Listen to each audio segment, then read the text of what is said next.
Running a business comes with a lot of what-ifs. But luckily, there's a simple answer to them. Shopify.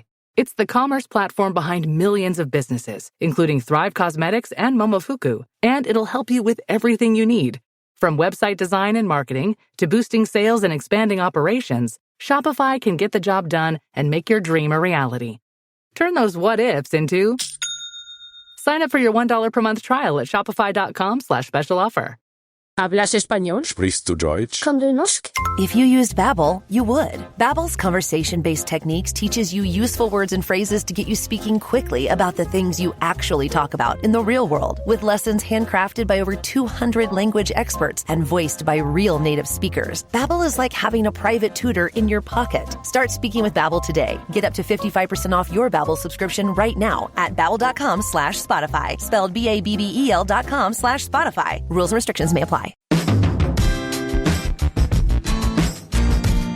Welcome to the Tour Coach here in 2023, another year of the stories, the conversations, the roundtable discussions that come from my travels on the PGA and the Korn Ferry Tours, along with my teaching down at Old Palm and Palm Beach Gardens, or here in my studio in Mobile, Alabama. These are the stories and the guests and the people that I run into that I bring to you to help you enjoy playing the game of golf, learning about the game of golf, or learning how to teach the game of golf. I hope you'll enjoy my travels, my conversations, and you enjoy being on this journey with me. But I also want to remind you that this journey and bringing it to you wouldn't be possible without a special thanks to our longtime sponsors. First and foremost, Strixon and Cleveland Golf, Vineyard Vines, Bushnell Golf, and Buick GMC.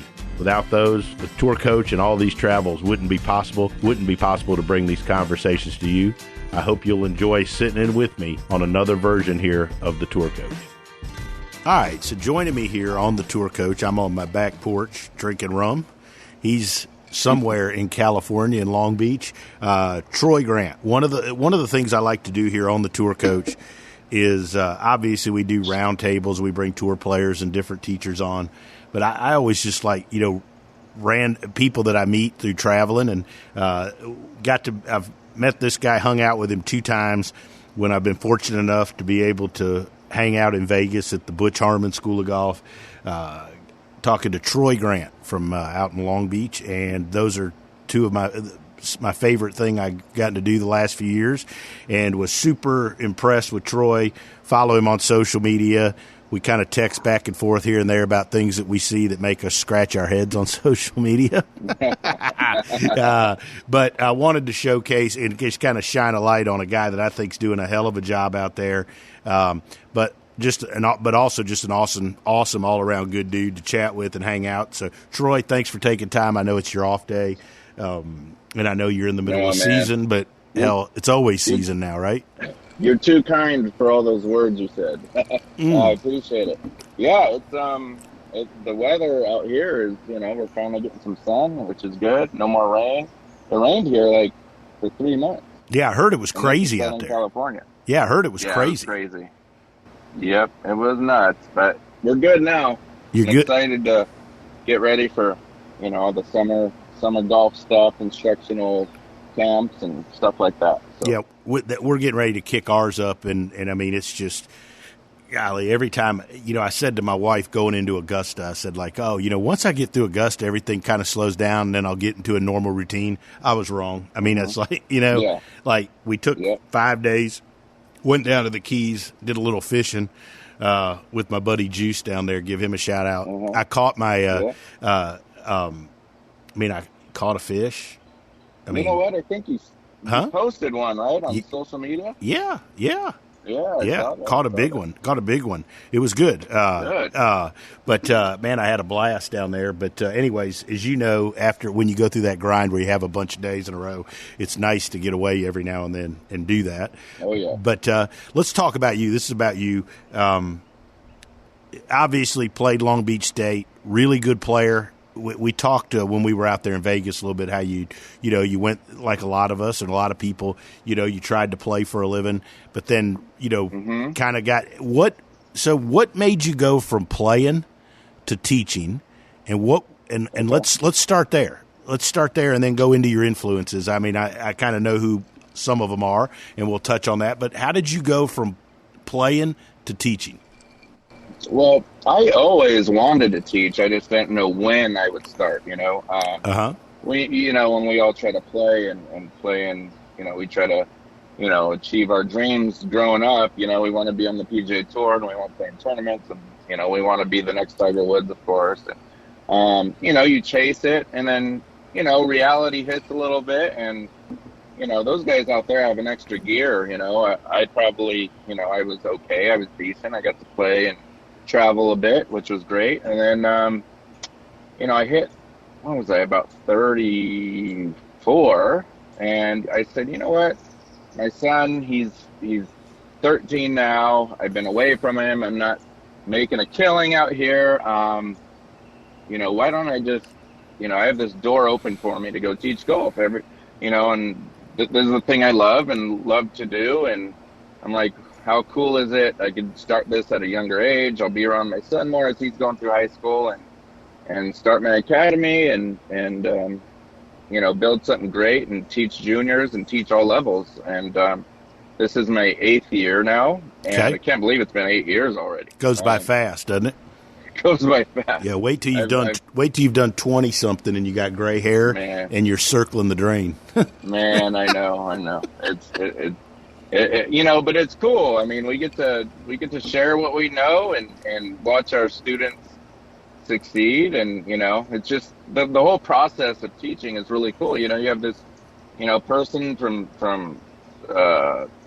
scratch basically, and they sign up for 5-10 lessons with you, and you're inputting your knowledge. They're practicing what you're telling them to do, and soon enough they're coming back with scorecards going, hey, I broke 80 or I broke 90 or whatever it is. And that's kind of like the fun at the end of the day of this job. But I love teaching. I love playing. I get to, as when we get into teaching, we play less. So, yeah. I get out once a month, maybe. I try to, I do play in charity events and stuff, the ones that I've been loyal to for many years, and I try to play in our little men's club groups and stuff. And, so that's pretty much what happened. And I'm very happy, and I have a very nice clientele. I really love what I do and helping people with their golf games. You do have a nice clientele. I've seen some pretty cool videos and pictures posted of some pretty cool celebrities and athletes and such. And I've seen you take one or two of those to Vegas over there with you too. So I mean, heck, I need to come just tee balls up for you sometime. Shit. But I would love to have you come out here. So let's talk about. So you transitioned into teaching. I'm going to ask you this too. So when you started teaching, was it harder or easier, or what you thought it would be when you started? I'm just curious, because I talked to, we have a lot of young teachers that part of our development page, and Justin Parsons and I do that, and Wayne Flint, and everybody gets into it, and I think you mentioned the not playing. A lot of these young guys will reach out and they'll be I think.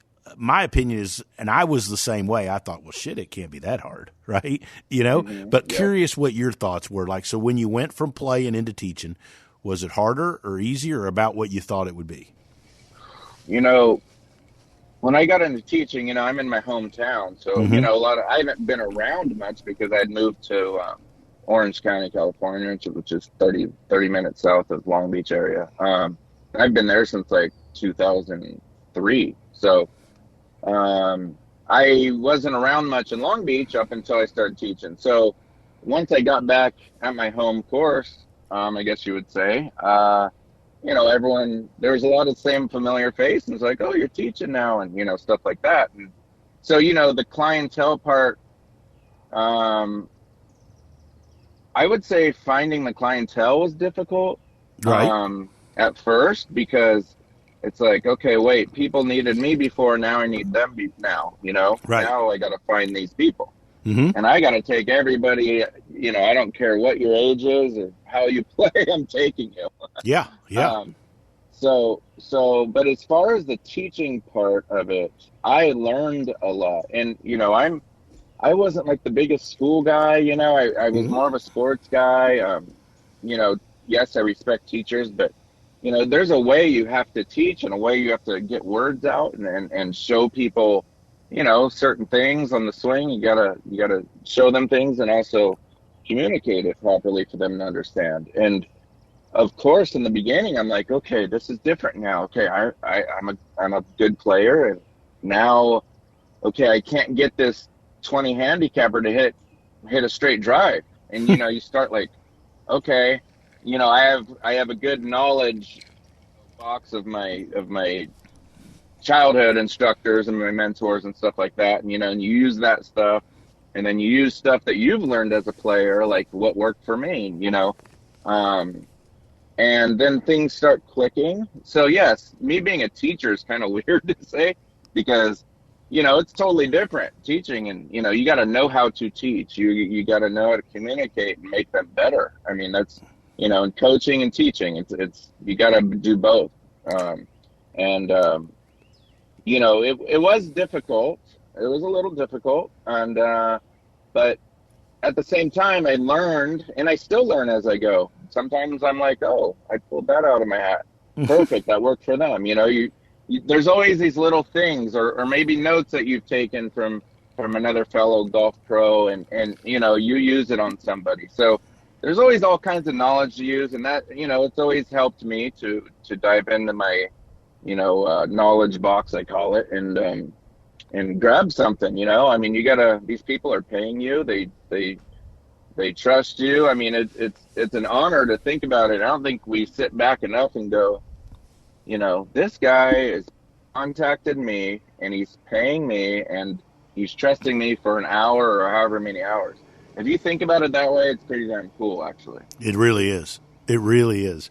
And today, I've been doing it a while, and I'm fairly fortunate that, one, I still am amazed I make a living at it, and there's probably a lot of people that in the beginning are still surprised I'm making a living at it, because I probably could have been sued for malpractice for some of the early days. But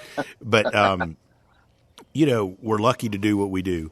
But I always, the thing that I liked about you the first time we stood at the back of that tee there, we were just standing up there kind of near the one bay.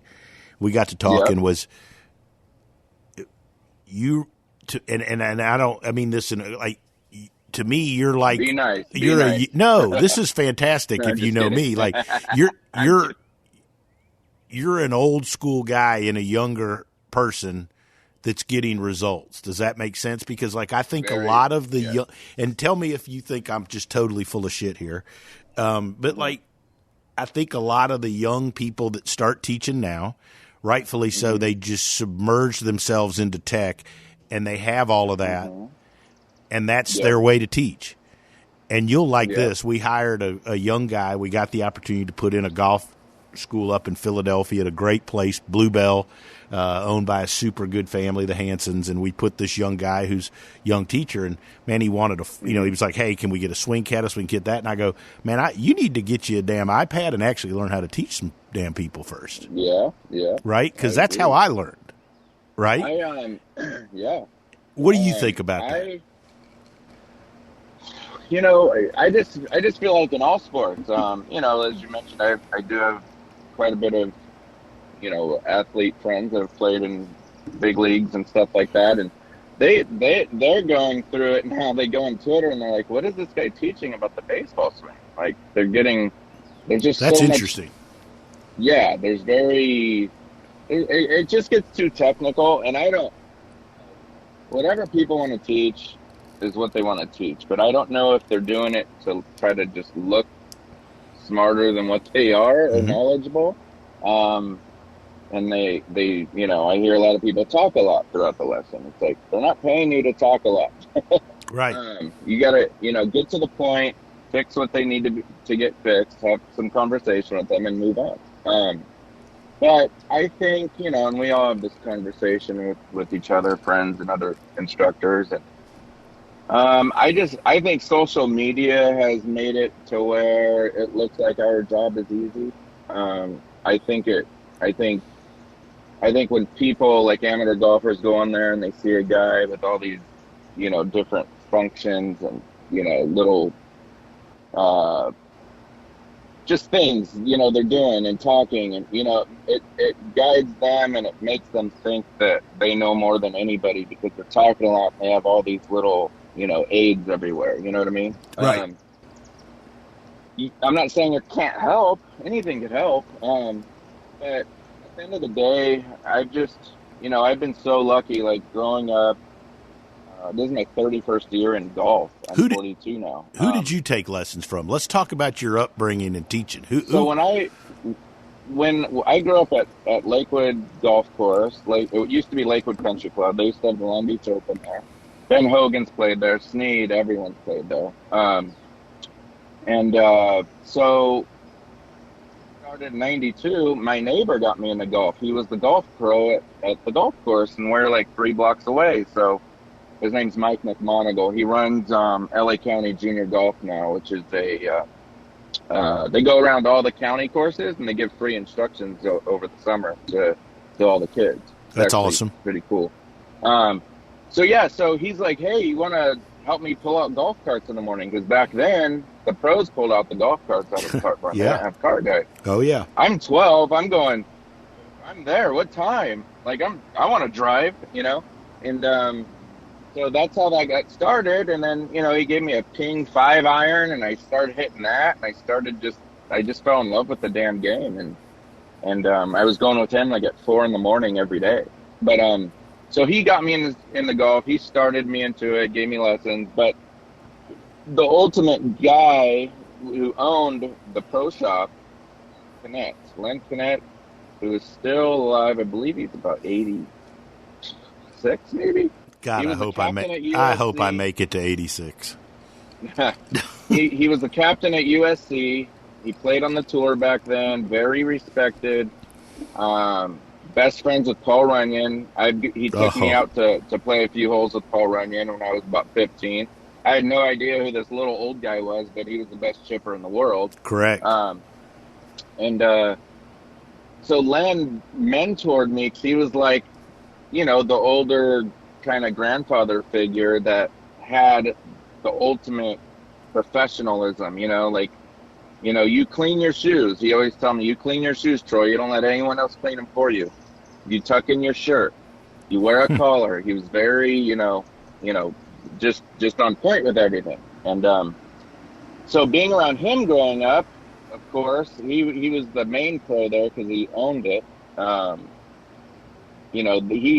We had so many just great memories together. And then after junior golf, he stopped kind of teaching, and then his golf shop closed down, and everyone kind of went their own way. And I'm like in high school, and I'm like, okay, well, all my friends were going to Bobby Laskin, who's very known. He's phenomenal with juniors. And so went with him for a while. I mean, Dana Dahlquist I went to for a little bit back when he was first starting. Mm-hmm. Dana's great. He's a good dude too. I've had him on, and and just super good dude. Yes, and like throughout the years, I moved out of the Long Beach area, so we all lost contact really, and I try to reach out to Bobby and say hi every once in a while, and I was just always I was always around these great professionals who, Jamie Mulligan's another one at Skylinks when he was there. Another awesome dude. Well. And so I've been brought up by all these amazing people who are very professional. They didn't, they were just very, do this correctly. Don't be this guy, be this guy, like just guided properly. And then, as I turned professional, I'm like, okay, so let me see what's out there a little bit. So that's when I reached out to Sean Callahan at Butch's facility in Henderson. And I'm like, hey, I want to come out there. You're teaching, Charlie Hoffman. Yeah. He's teaching Charlie Hoffman at the time. I go, if you have time for me, I'll drive out, and this is like 2009. So, I'm out there, I'm in this cool facility, as you know, and I'm hitting balls. I'm like, okay, this is pretty cool. And that raised my confidence into my, merging into my professional years, and being around his dad Don, and then finally meeting Butch, and being around those people was phenomenal. Butch at that time wasn't there often because he was with those, the big names. I can imagine. But Don and Sean, Don Callan and Sean, and I was around, for the past 13, 14 years, and they're dear friends of mine. And Don was at Brookline for many years, and was Butch's father's assistant pro, for many years as well, at Thunderbird in Palm Springs. And, it's I just, I've been around all the right people. And so when I'm, you might go, oh, okay, well, what the heck happened to your golf? And I go, well, I don't know. I didn't make enough putts. I was, whatever, but I do have all this great knowledge. And so let's use it. And so being around all these, great people and pros growing up and learning the right way. And like you said, I'm very old school. And I'm very old school. And I've always studied like historic, like golf things. I'd always read stuff about Jimmy Demaret. I've always read stuff about Gene Sarazen. And I've always, I wanted to know how they were at home and how they practiced and how they were and, how the tour was. I've studied more of all that stuff more than the new stuff. And I think that's why all my friends are old. Yeah. I have like all old friends, like, and like Don and I, we talk every other night. Really? Like, literally, I call him. Yep. We talk every other night, and he'll talk to me about Seve Ballesteros for 20 minutes. Yeah. And he'll tell me how he hated a 60 degree. He'll never hit a 60 degree. And, we're always talking, and, it's just fun sharing knowledge. And I'll tell him, hey, I had this golfer today. I kind of go through maybe my day. And, I remember one week I was like, Don, I said, did you ever have like a really long week, like a long week of beginners and you still have Friday to go and it's almost the weekend and you're just pooped? And he said, well, Troy, he goes, that Friday's paying you, right?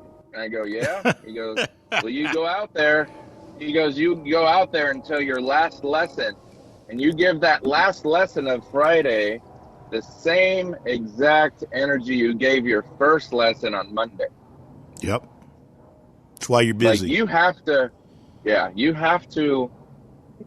have to keep going throughout the day. You got to do it. And, I like that advice. I always remind myself because, we're not robots. We're out there. We're under the hot sun all day. We've had maybe a bunch of beginners in the morning. We're pooped at 1 or 2 sometimes. Mm-hmm. And it's like, okay, this is your first lesson of the day. The next 4 hours, you got to dig it out. Dig it out. I always. But I love it. I enjoy it. I am old school. I love the old school vibe. I'm into all that stuff, and I like to keep everything simple. And just like all those guys, they all keep it simple to this day.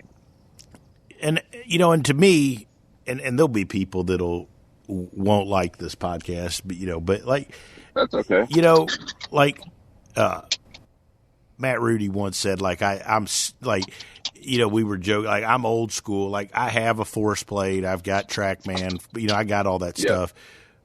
Yeah. But my idols, like, I was mentored by a great old teacher, Hank Johnson, Mark Wood and, Wayne Flynn. I mean, guys have created, they've taught, like, to me, the mark of a great teacher, or one of the marks of a great teacher is somebody that's able to take somebody like young and develop them into a really good player, right? Yes. Like I think, like I'm very fortunate. I've had some opportunities to teach on tour.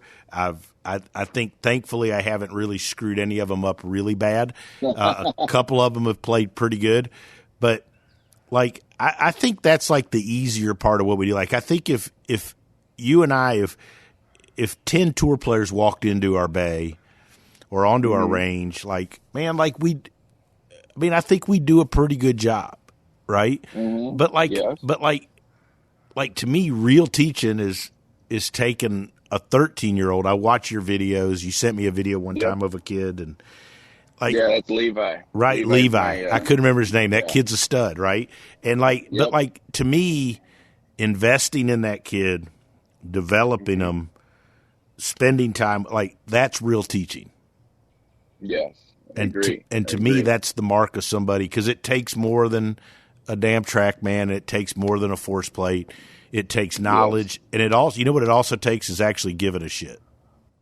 Yeah. Right. Yeah. Exactly. Yeah. Well, my junior clients are a big deal for me because I was lucky enough to have some, like I said, great instruction, and now that I have my little my little team of juniors, I like to say, it's fun watching them grow. And Levi he was a little baseball player surfer at 6 years old. He's 13 now, and he's winning tournaments. His mind is great. He's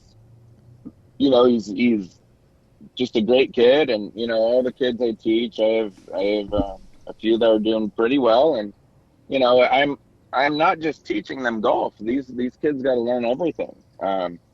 They gotta learn about the game and be respectful and have the proper etiquette and stuff like that. I don't want them, acting like they're better than someone else. I want them to, be liked as they're winning and respected, and like things that I learned basically.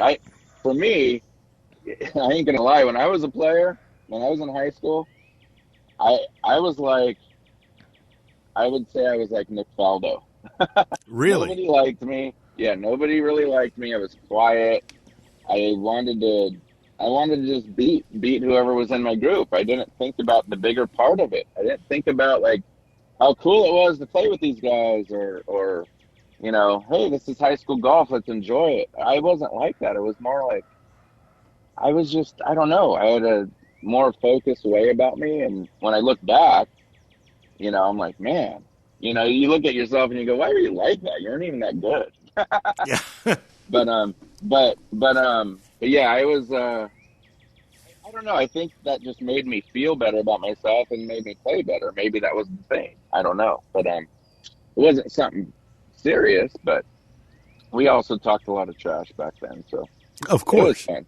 Of course. But yeah, junior golf, I mean, I love teaching, like I said, all levels, but junior golf, when you have these kids sticking with you and you're watching them grow and you're waiting on that weekend to hear their results and how they played somewhere, and I'm on the range, I'm looking at my phone, I'm going, all right, they're not texting me yet. What did he shoot? How did he play today?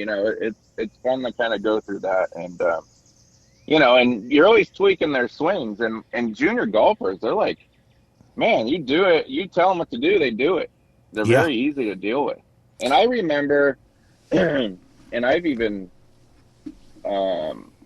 you brought it up to me, or I asked you, I think, because when I met you, you worked on the tour and all that stuff mostly, but you also have your academy and stuff, or your schools. I've been fired enough. I'm back to just teaching normal. But it's funny, but I talk to these people, like you, or I've even talked to Butch, and it's like, and Sean, and, they're like, it's more enjoyable going back home and teaching your students. And I'm like, really? I think it'd be fun to go travel and be with, so-and-so on the range at the LA Open or Doral or whatever. But, I don't know. Maybe it's a little different out there. Well, I just think you're dealing with a lot of egos out there for sure, right? Like this is more like a life, as I've gotten older, like I've done some things that are really cool and that are really fun, and I'm proud of some of the people that we've helped. But man, as I've gotten older, especially the last couple of years, you and I've talked about it when we were out there and standing on the back of the tee, like when I got away from really teaching and developing juniors, I didn't enjoy it as much. Yeah. And it's really cool. Like I had a really good run with Lucas Glover, and I think he's one of the best dudes in the world, and I love him to death. Yeah. And it was rewarding and all that, but like watching a kid, watching some of these kids go through college and then get their tour cards, but watching a kid go from high school, like a kid where like nobody thinks they're like that great, but then you end up getting them to a little school, and then they turn out to be a pretty damn good player at a little school. Like that's really fun to me. Yeah. Right? Yeah. And I like the underdog thing. I like that. I like those ones that nobody thinks you can help, right? Yep, exactly. And I like that, that nobody thinks that I'm smart enough maybe to help some people. I like trying to prove people wrong a little, Yep. And I love, I give free clinics to our women's club here at the club. Mm-hmm. And I'm big on that stuff. I want to help all these people out over here and just do a lot for the city and the community, and all these people have been here for so long and knowing me forever here. And, I'm just happy, man. I'm just settled and friends, great, people like you I talk to, and just everything's great. I love it. I love teaching, love being out here. One thing I really do want to do this year, and so fortunate that, a great place like Old Palm and Palm Beach and Mark Hackett down there invited me to be part of Mark's staff where I can come down and we do some cool stuff. I really want to get you to come down and hang out with our juniors. Because, the one thing I always I've always got an ear out for, and I'm always is I like meeting people that I think could make a positive impact, not just for their golf, but as people on the young people that we teach. And I think that's cool, and I would like to find a way for us to bring you down to Palm Beach. I mean, we don't invite many California people out there, but we're going to bring you down. I would be on a plane. I'd be there. That's awesome. Yeah, hey, Sean's right down the road, I think, down there now. Isn't he in Florida? Yes. He I forget where he's at. He's with there's quite a few instructors at his club. But yeah, he's doing well. I just saw him actually recently, and doing great. He's still settling in down there, and I miss him in Vegas when I go, but oh yeah, I have his pops around still, so that's good. That's great. Well, you've been, look, like me, I think the thing that I liked when we got to talking was you were old school, but also you also were very much aware that you were fortunate to have great people that kind of mentored you on the way up. Oh yeah. And sure. I see people today that act like they did everything on their own. Right. No. And my old mentor, HJ, he was named the PGA Teacher of the Year one time, and he gave a speech and he said, if you see a turtle on a fence post, he didn't get there on his own. Right. And I always remembered that though, and I'm that turtle, you're that turtle. We didn't get to where we are, to steal HJ's quote, right? But without it. And you made an impression on me. We were standing at the back of that tee, and I was like, you know what, this guy gets it. So, man, I appreciate you taking the time. But let everybody know too where to find you. I know you got a website and all that stuff, but man, you got a lot to offer people in the game of golf. You're doing some cool stuff. I know you got some camps and stuff going on, but man, I appreciate you taking time to come and sit down with me. Yep, I appreciate it, man. This is fun, and we should do another one down the line, maybe on another topic of things. And but yeah, my website's TroyGrantGolf.com, and then Instagram. I try to post. I'm not on there as much as you are, but you can find me at Troy Grant Golf. I look forward to chatting with you again. And we need to, I know we always say it, but we need to get you out here. Maybe we need to bring you out here for a summer junior camp. I would love to, but I'm coming out there for the U.S. Open to L.A. Now, look, I'm geographically challenged. I'm from Alabama. So how far is Long Beach from L.A.? Well, the freeway makes it longer for sure. Miles. We deal in miles here in Alabama. It's about 30. All right. Miles, not too bad. Let's get together. Yeah, I'm going there too. I'll be there for the practice rounds and stuff. All right, let's get together U.S. Open week. Perfect. But I'm going to bring you to Florida or Alabama, and I'll come out to California. Perfect. All right, but you're in, we're in. All right. Hey, Troy, thanks. Hey, thanks for sitting down and doing this. Keep up all the great stuff, man. It's cool. It's been cool getting to know you, following you, and I'm a big fan. I appreciate you hanging out. Thanks, man. Appreciate it. All right. And talk to you soon. All right, buddy. Thank you. I hope you enjoyed this edition of The Tour Coach and this conversation that we brought to you about playing, learning, and teaching the game of golf. We'll be back next week with another edition of The Tour Coach. in between now and next week, make sure you follow us on our social channels. You can always find me at The Dew Sweeper on Instagram, or go to our YouTube page where you'll see a scene and a video from my teachings daily on our YouTube channel. You can find that by looking up Tony Ruggiero and the Dew Sweepers on YouTube. Until then, make sure you follow and check out Everything Tour Coach and all our sponsors, Srixon Cleveland Golf, Bushnell, Vineyard Vines, and Buick GMC. I'll be back next week to help all of us appreciate, learn, and enjoy the game of golf.